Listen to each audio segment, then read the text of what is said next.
Здраво на сите и добре дојдовте во уште едно интервју на тема театарот за време на пандемија. Овој пат овој интервју, односно овој разговор, ќе го водам со професорката Зоја Бузалковска, всушност режисерка и професорка на Факултетот за драмски уметности во Скопје. Професорка, добре дојдовте.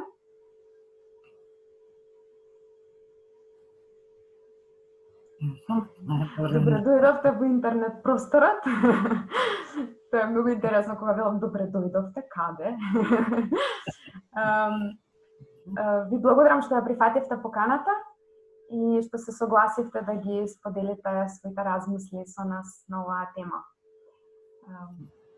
Првото прашање кое што го поставувам до сите мои соговорници е што значи да се биде режисер, во ваш случај што значи да се биде и едукатор во време на пандемија, како го доживеавте прекинот на работа на театрите, на Факултетот за драмски уметности во Скопје и како ви минаа првите полициски часови?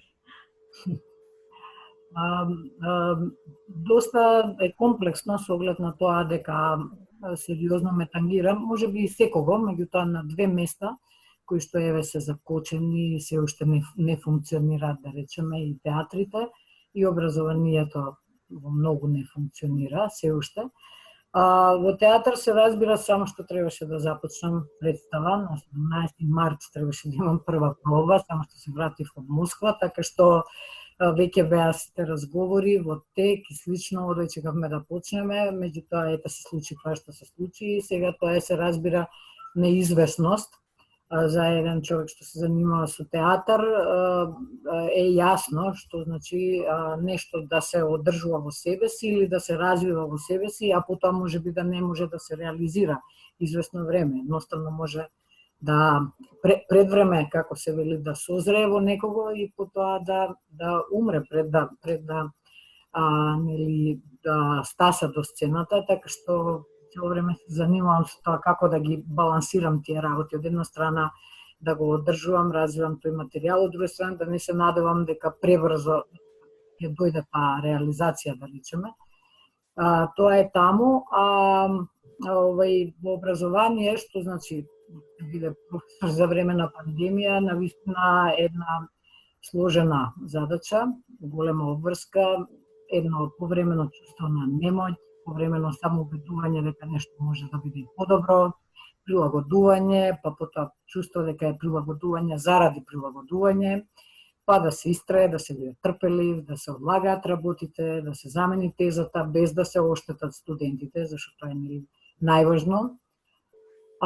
Што знам, да се прифати провокацијата, да не се заборави од друга страна дека надвор има сирени на брза помош и на полициски коли кои што предупредуваат на секои 5 минути. Да не се заборави дека луѓето едно време не можат да излезат 82 сата од дома, нели кога излегуваат во страф и во паника, дека ќе се разболат, а од друга страна па да се одржи таа некоја позитивна мисла, да се крене духот на студентите, кога ќе чувствувате дека ќе почнат да тонат и да некако да пробаме тоа целото заедно да го премостиме, заедно да го пребродиме и да стасаме до некоја посакувана или нова фаза. Еве, така нешто. Свесни сме дека на почетокот кога се случи пандемијата во нашата земја, наеднаш се прекина сите институции, така се прекина и факултетот и 2 недели чекавме дали ќе може да се продолжи со настава или нема да може да се продолжи со настава и наеднаш се доби едно решение да се префрли наставата на интернет платформите. Ете во тие 2 недели како професор го доживеавте тој процес и она префрлање на целата настава на онлайн платформа и која беше важноста да се одржи контактот со студентите? Важно е, да речам, повеќе од некаков психолошки аспект, меѓутоа, не знам сега, бидејќи еве помина цел семестар, некако ми се чини дека не е добро да се потпише семестар преку Zoom, посебно кога се работи за практични предмети. Просто не е доволно. еве ако зборувам за моите предмети сега што ги водам, актерска игра, театарска режија, основи на театарска режија, предмети ми се чини дека навистина не е доволно и дека со нешто ќе се, да речам, оштетат студентите.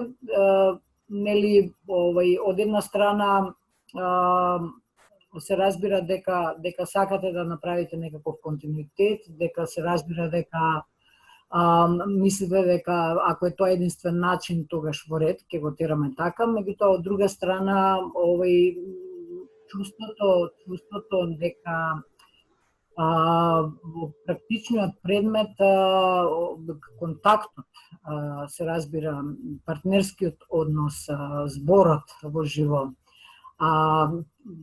бидувањето на ист простор во исто време е нешто што е најважно. Интеракцијата, но интеракција во вистинска смисла на зборот, динамиката на секој час кој што ја имаме, тоа е нешто кое што ми се чини никогаш не може да се постигне вака, еве и после толку време. Мислам, поминавме речиси 4 месеци на овој начин, така што веќе е, да речем, опити, веќе се кристализира што е возможно во некоја смисла на зборот, а што не е до толку. И на некој начин со тоа што се пресели целата настава на онлайн платформа, некој начин сите бевме приморани да работиме од дома и студентите беа приморани да ја следат наставата од дома и професорот беше приморан да ја предава наставата од дома. И она што ме интересира е како изгледа таа трансформација на приватниот простор во работен простор. Дали кои се предностите и кои се недостатоците од го споменавме физичкиот контакт што се случува на сцена, меѓутоа она што повеќе ме интересира како недостаток се разбира кога се случува на интернет, но она што ме интересира е кои се недостатоците кога се работи во приватниот простор дома со домашните, со миленичињата. Прво треба да се среди.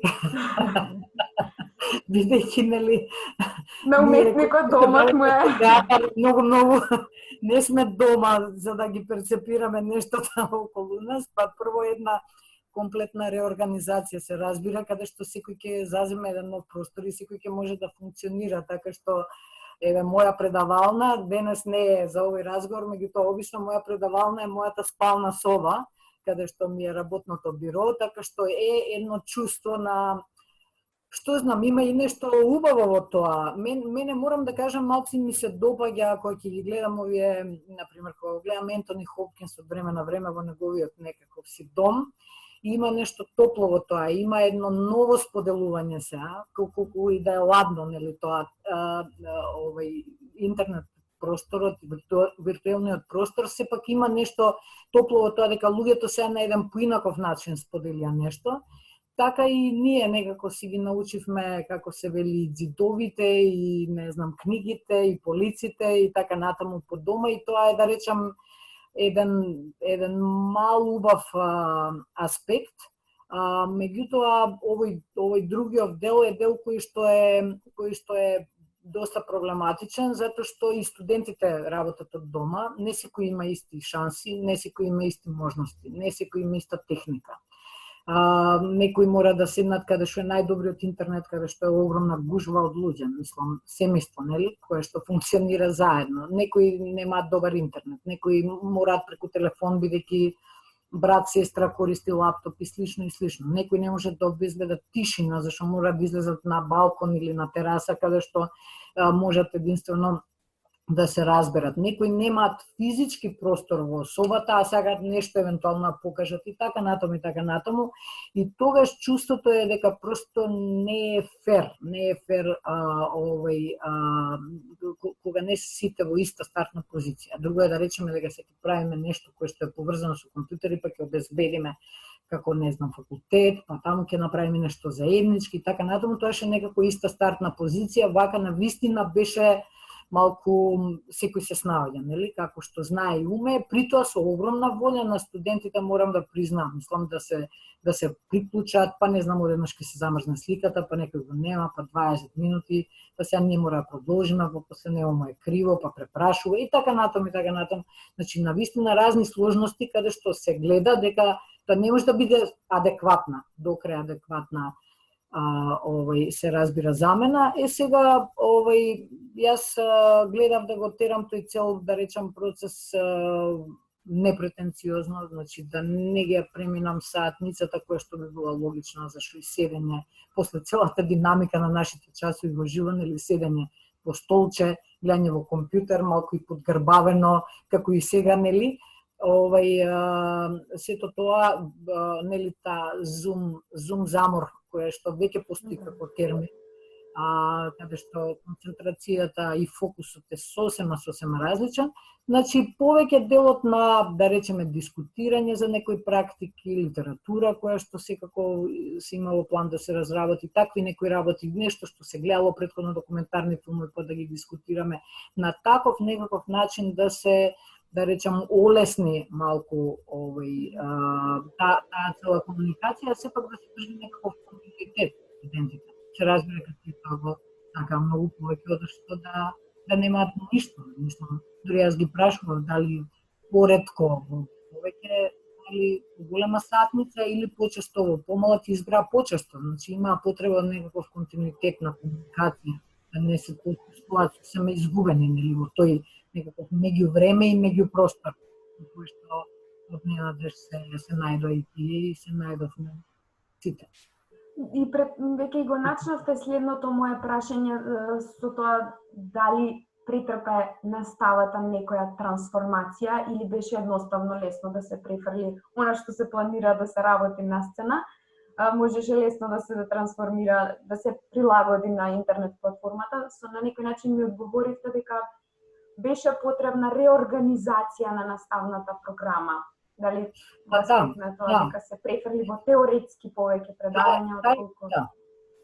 Таа е делумно возможна, особено затоа што се работи и за две програми, се и за актерска игра и театарска режија. Да речеме, со театарска режија малку има повеќе простор во овој онлайн дел, нели? Може повеќе да се разговара во дел на анализа, во дел на изготвување на некакви експликации, концепти и така натаму. Па не знам, бирање на текстови, па теми, па не знам, во таа смисла доста кои се, нели, режисерски алати, има некои детски работи кои што може да се предат и слично, и тука нема голем, да речам, проблем. Меѓутоа, толку е тоа, до одбрана режисерска експликација. Се понатаму, дури и таму би било, нели, нешто што е, пак ќе кажам, несоодветно, неадекватно. Значи, ако студент по театарска режија на крајот не изрежира нешто од половина час во живо со актери, тогаш не сме завршиле работата. Исто е и со актерите, значи ако не се слетнат во еден момент, ако не одиграат нешто заедно, тогаш се разбира дека тоа не е доволно. И мислам дека и не треба се тера студентите да прават нешто што би било замена. Не гледам дека има причина во овој момент. И мислам дека не сме пребрзо да се изгуби трпението. Мислам и во театар, мислам и овдека. Просто имало низ историјата многу застанувања на времето од различни причини. Нели, од војни, од болести, од се нешто, меѓутоа и тогаш исто така нормалниот живот морал да запре, навиките морале да бидат променети од време на време, но не значи дека луѓето брзо се откажувале од она што го прават и од начинот на кој што тоа ќе го направат. Така што, мислам, прерано е да прогласуваме нешто за загрозено. Било да се работи за театар, било да се работи за нашиот образовен процес кој што има длабока и сериозна врска со театарот, и затоа некако кога зборуваме за една иста работа. Така, гледано наназад на овој семестар кој што измина така како што измина, дали може би може да се каже дали опадна критериумите за добра настава во овие услови? Или како би го формулирале тоа за квалитетот на наставата кога би го погледнале овој семестар наназад?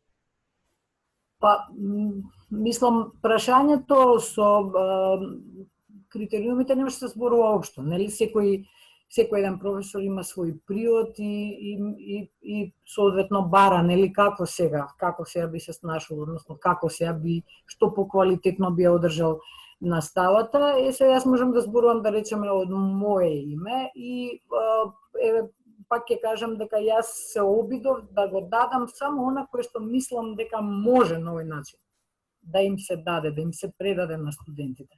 Делот што е повеќе разговор, анализа, консултации, PowerPoint презентации, кои што исто така возможно, дал би го правеле толку кога би имале можност да работиме во живо. Не, обично нашиот приот е малку поразличен. Пак кон спонтанноста, нели? Па да гледаме некои снимки, па малку да разговараме, по фотографии, па нешто да покажеме во простор и на тој начин. Сега мораше да речеме некаде, па и тие PowerPoint презентации, меѓутоа некако ми се сето останато просто одбивам, како да кажем, да го предадам, што некако мислам дека на тој начин ќе ги изневерам и студентите, ќе го изневерам и театарот и ќе го изневерам курсот од овој семестар. Курсот е бајде многу специфичен, нели од надвор кон натре, каде што ние работиме по Мерхолдовата биомеханика, кај што баш ни треба работа во простор и така што просто до таму до каде што можам да одам, а понатаму се обидувам некако да го прелажам времево, да исчекам, да видам дали ќе можам сепак да го реализирам како што треба. Едно нешто добро навистина што се случи еве порано не сум размислувала за тоа дека гостин на час може да биде и некој кој физички не е во државата, нели, и не е во градот. Сега некако ме натера условите да помислам дека можам да поканам некои, например, режисери да гостуваат на час преку Zoom платформите и тоа е, да речеме, едно убаво искуство и тоа е нешто што можеме да си го земеме, нели, и за понатаму. И нешто кое што еве може да се покани некоја да не биде тука, на кој што ќе му се постават прашања, со кој што ќе се поразговара. Тоа ми се чини беше вака и едно, да речам, освежување и за студентите да можат да она монотонија што се создава кога во еден момент мислиш дека може би развојот не е доволно брз, нели, онака како што би требало да биде, сепак да продлабочиме онаму каде што е возможно. Така. И кога зборуваме за продлабочувањето, ме интересира дали врската со студентите, врската професор-студент во кога посредник за комуникација е технологијата, односно интернетот, дали беше на некој начин продлабочена или ограничена или проширена или во која насока се развиваше врската? Мислам дека технологијата не нуди ништо што нудат средбите во живо, онаму каде што е потребна е достапна и во првиот случај, иако сте мислам се дружите, нели, како што вообичаено тоа го правиме. Мене ми е многу драго, некако мислам дека тоа не е случајно стварно, што имам такви студенти како што имам, кои што исто така не се предаваат лесно, како и јас. Мислам дека тоа не е случајно, дека тоа е резултат на некоја наша комуникација, дружење, споделување, доверба и така натаму од некое време. И она што се обидов е да ги следам и нивните стравови и очекувања, нели, да ги почувствувам, да ги почитувам и според нив да се однесувам. И она што ми е драго е што никој од нив не ме замоли да завршиме работава на брзина, по секоја цена, нели, за да се поминат полесно. Напротив, она што сакаат е да работат вистински до крај и покрај тоа што бе апсолутно присутни на сите часови со сите проблеми кои што ги кажав, нели, присутни. Мислам дека секоја можност било како нешто се промени и да работат како што треба до крај, ја поздравуваат независно дали е 40 степени надвор, дали иде лето и така натаму. Едноставно, во таа смисла, можам да кажам дека делот таа комуникација, делот тие часови сме разговарале и за целава ситуација. Да, токму и тоа ќе беше и моето следно прашање. Кои беа во тоа споделување на доживувањата од целава ситуација, кои се стравовите, кои се фрустрациите, кои се очекувањата на студентите? Вашите студенти се втора година, актерска игра и режија, театарска режија, прва година, ако не се лажам? Втора година. Така што ме интересира во тоа споделување што споделуваат студентите, иако намерам е да ги прашам и нив лично, а и сме го дискутирале и ние тоа, часовите на Еве да откриеме. Еве ова што го кажав и едните и другите не сакаат по секоја цена да завршат семестарот, не име тоа целта, нели? Сакаат да го завршат како што треба.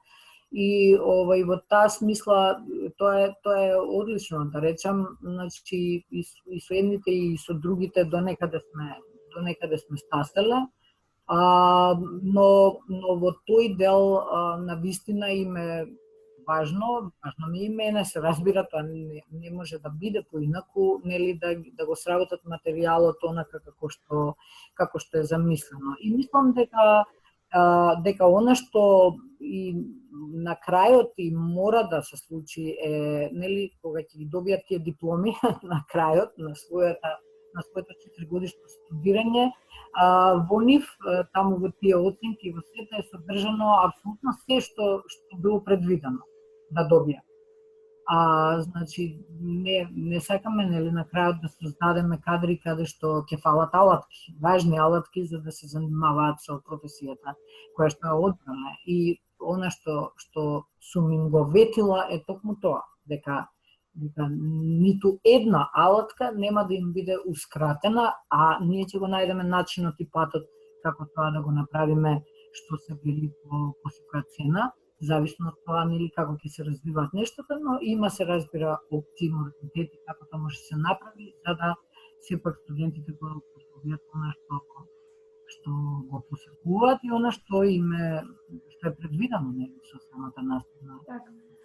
Дали може би во изминатиот период успеавте да изнајдете барем некакви решенија или може би размислувавте на темата кој е другиот начин за одржување на настава покрај онлайн наставата, особено доколку хипотетички оваа ситуација се пролонгира, бидејќи навистина никој не знае до кога ќе трае. Се не би кажала за, не знам, во далечна иднина, бидејќи навистина од денес до утре е се уште, меѓутоа можам да кажам дека еве пред недела дена имавме една иницијатива да се видиме на бескрајна радост се разбира, да се сретнеме на ФДУ, да споделиме некои работи и така натаму и да пробаме да функционираме на еден поинаков малку начин, така што во моментов заедно со мојот соработник наставен доцент Александар Степанулевски работиме нешто што е во форма на консултации, значи не може да се работи како цела класа, тоа е јасно, меѓутоа работиме во групи, ги поделивме студентите во 3 групи, се среќаваме, значи, во строго контролирано, пропишано време, во кратки интервали, правиме после тоа пауза, со секоја група работиме на исти вежби и понатаму развиваат нешто што е да речам индивидуален пристап во целото тоа, без никаков физички контакт, на дистанца 2 метра, постојано со маски, во просторија во која што има постојан провев и така натаму, или во дворот на факултетот, ако го дозволуваат тоа условите со дезинфекција, со се, значи и се разбира дека тоа е сега еден привремен начин. И тие ја знаат дека Мерхот не се предава дома, не се предава од дома преку лаптоп, преку телефон, тоа е невозможно, и дека не се работи театар без партнер, нели? Монодрама воопшто не е опција во втора година од студиите, тоа не може да биде. Но еве на овој начин ми се чини дека крадеме време, нели? Во надеж дека ќе ни се врати тоа некое време и мислам дека тоа е единственото што во оваа фаза можеме да го направиме. Веднаш сите живна, веднаш сите имаат материјал за работа, се договара пристап, се веќе се научи еден основен биомеханички тренинг, се распределува улоги, значи веќе нешто се помрднува, се поместува, се разбира дека тоа е се во надеж дека ќе дојде септември и дека во септември можеби ќе можеме да работиме повеќе во прилог на она како сме замислиле. Сега важно ми е некако ништо да не затворам. Ништо да не затворам пребрзо и прерано и мислам дека на разочарување навикнавме веќе, но не гледам зашто да не веруваме во пријатни изненадувања, нели, во брзи пресврти и мислам дека она што исто така треба да не теши е дека секоја криза раѓа нешто ново во уметноста, па и во педагогијата, така што на цела оваа работа гледам како на известна неминовност, која не смее, нели, да не закопа и не смее да и подлегнеме од друга страна. Кога започна кризата и театрите се затворија за публиката, контактот со публиката почна да се одржува преку онлайн прикажување на веќе одиграни представи во живо. Сведоци сме и дека Белешкиот театар го подготви интернет перформансот Тојта, во независната продукција на Вондерланд театар се случи Илузии во режија на Нела Витошевиќ, во светот се отвори архивите, се почна да се прикажуваат представи кои што никогаш не сме можеле да си, некој од нас не можеле да си ги дозвола да ги гледаат. Почна да се подготвуваат интернет перформанси, онлайн театар и нови терминологии излегуваат. Кое е вашето размислување за ова онлайн прикажување на веќе одиграни представи и на представи кои што се создадоа во овој период, а се прикажуваат на интернет платформите далеку од публиката? Па имаше неколку во кои што уживав од тие представи, морам да кажам, не баш во сите. Најмногу сватив дека уживам во некои што се снимани најкласично, кај што се знае кај е публиката, кај што јас сепак сум некаде кај што знам дека евентуално би седела кога би ја гледала таа представа во живо. Но успеав да изгледам некои, не знам, 3-4 представи се на се во континуитет, обично ги мотам, ме фаќа нервоза, не можам да ги гледам цели. И ги гледам информативно, како што и секојаш сум ги гледала представите кои сум купувала разни на DVD-а, ама информативно. Мислам дека театар не се гледа на тој начин. На вистина, просто се буни нешто, нели, во вас и во театарот, ако врската е воспоставена на таков начин. Но во секој случај мислам дека добивме извонредна прилика да видиме што се правило, а што не сме знаели или што веќе немаме прилика да гледаме затоа што биле премиери, особено во овие театри кои што не се репертоарни, било се случило и никогаш повеќе нема да можеме да го видиме. Меѓутоа постојат подобри примери, например The Encounter на Complicity беше еден фантастичен пример кај што и самата представа е возможно да се гледа затоа што многу се подпира и вакана технологија на овој начин, а плюс и беше адаптирана сега во овие услови за ова прикажување и тоа е да речеме еден патоказ како можеби нешто би можело да се прави. Од нашите представи не ја гледав за жал представата на на перформансот, интернет перформанс, ми се чини, беше најавен, на Белешкиот театар, тој ја гледав Илузии, да, и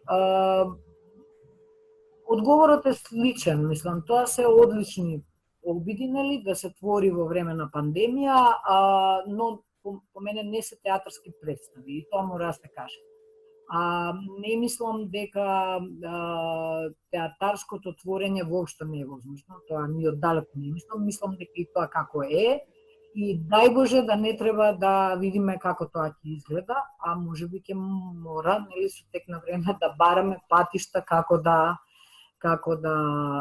работиме во такви услови и ми се чини дека секогаш е многу важно да се изведе во живо и да се гледа во истиот тој момент, како и да биде тоа, а мислам дека постојат начини и публиката да се изолира, но да биде физички присутна на местото каде што се физички присутни актерите. Некако тие работи ми се важни, инаку за поздравување е што наши колеги седнале, направиле креативно се изразиле, направиле нешто во време во кое што навистина бев потиснати од мислам една навистина очајна и шокантна ситуација во која што ненадејно се најдовме, што тоа е навистина одлично и за здравост.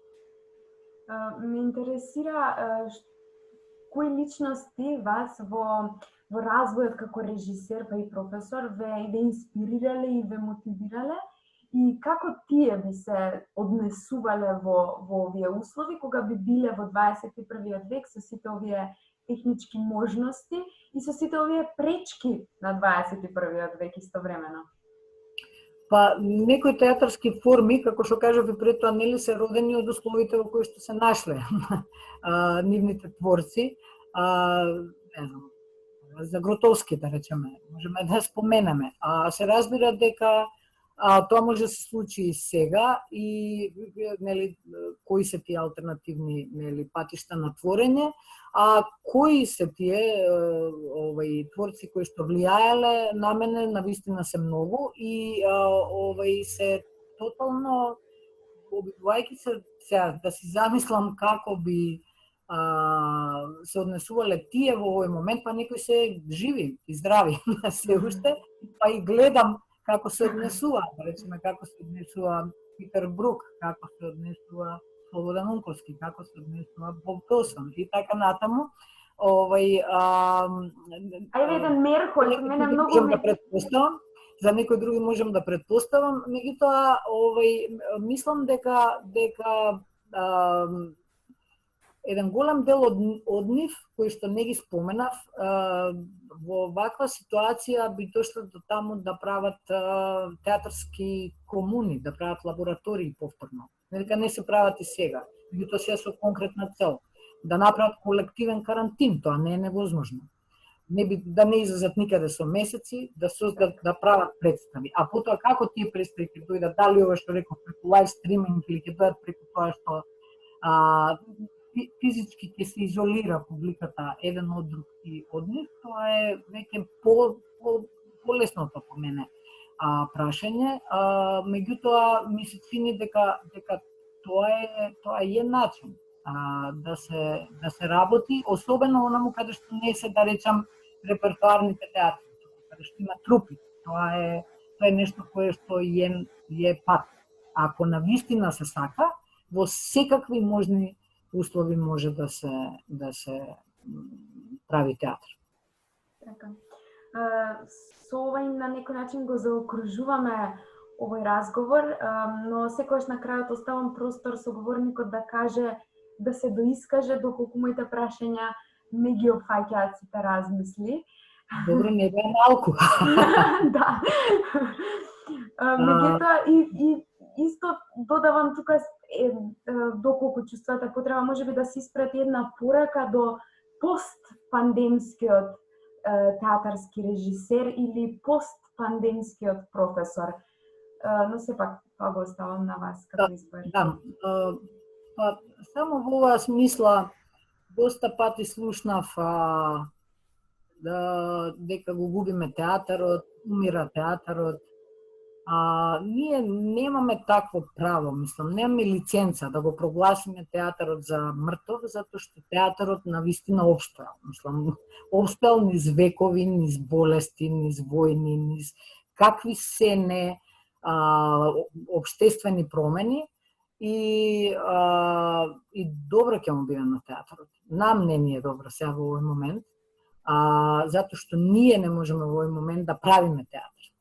Ние не можеме во овој момент да работиме и ние треба да видиме како да ја одржиме нашата нели и творечка кондиција и како да ги артикулираме тие некои наши мисли, размисли, идеи и така натаму во ова меѓувреме и во овој меѓупростор.